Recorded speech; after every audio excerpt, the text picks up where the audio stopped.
Good morning, everybody. Today we're going to talk about one of the more fun aspects of what we might say is part of God's character, and that is God's wrath, or wrath for you Aussie speakers. Now, this is a subject that's quite contentious and maybe hard for us to deal with, but what I want to do is just basically do a quick overview of how the Bible describes wrath, and then talk about what that means for us today. So if you read through the Bible, there's actually multiple words that get translated into our English word wrath. And each of them have a really interesting way that they describe God's wrath. First, God's wrath is described as a piece of something that is splintered and broken off. More on that in a second. Secondly, wrath is described as like a fever or a heat that comes and intensifies for a moment and then subsides and returns back to normal. God's wrath is also characterized as like the flaring of nostrils, like a hot, intense, rapid breath that comes in and out and eventually subsides again. And lastly, God's wrath is also equated with a foam, the sort of foam that appears when waves crash together, right? The waves hit each other and this foam rises up, and then the waves calm down and the foam dissipates. So what do we do if all those ways describe God's wrath? What do we do with this? Well, God demonstrates his wrath in two main ways in the Bible. One, God pours out his wrath on unbridled evil. What that means is when sin and wickedness and injustice get out of control, God at stages intervenes and does something. So, an easy example of this would be the Tower of Babel, where people are doing something that clearly isn't to be done. They're trying to erect this tower to heaven and replace God with themselves. And so God pours out his wrath, he intervenes, and you know the rest of the story. So God pours out his wrath on unbridled evil.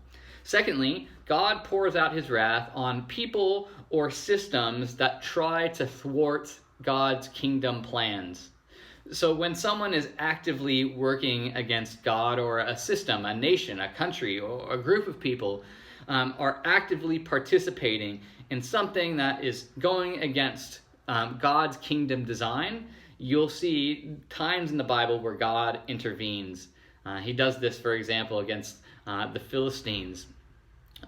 There's a number of other stories that you can point to where if someone is trying to devise something or do something, or a system is trying to do that. For example, Babylon has God's wrath poured out on them. Why? Because they have oppressed God's people and removed them from the land, and so God pours out his wrath.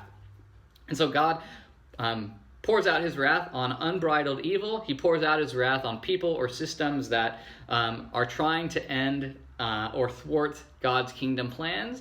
And lastly, there's this promise that there will be a day, a final day, when God pours out his wrath, usually known as the day of the Lord, where once and for all, God is going to deal with all the wrongs of the world.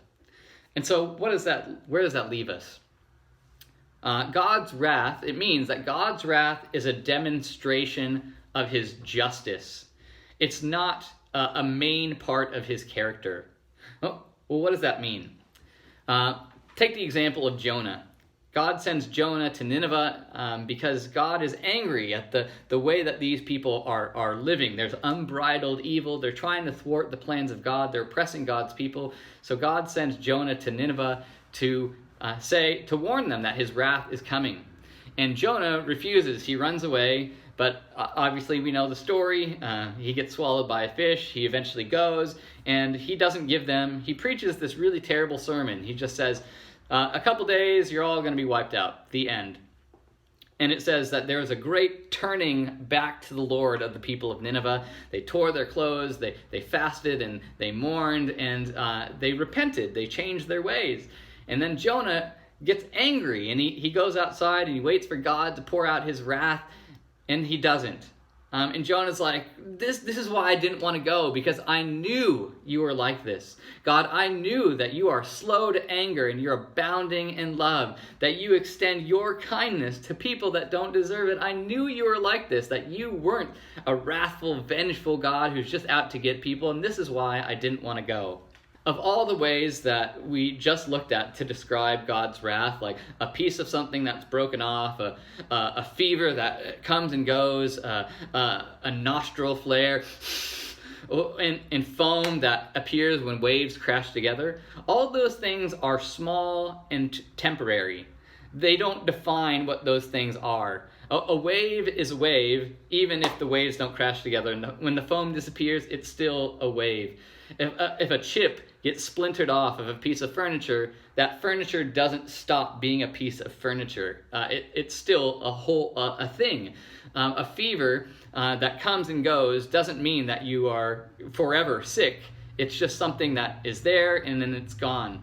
What this means is that God's wrath is something that's not inherently part of his main character.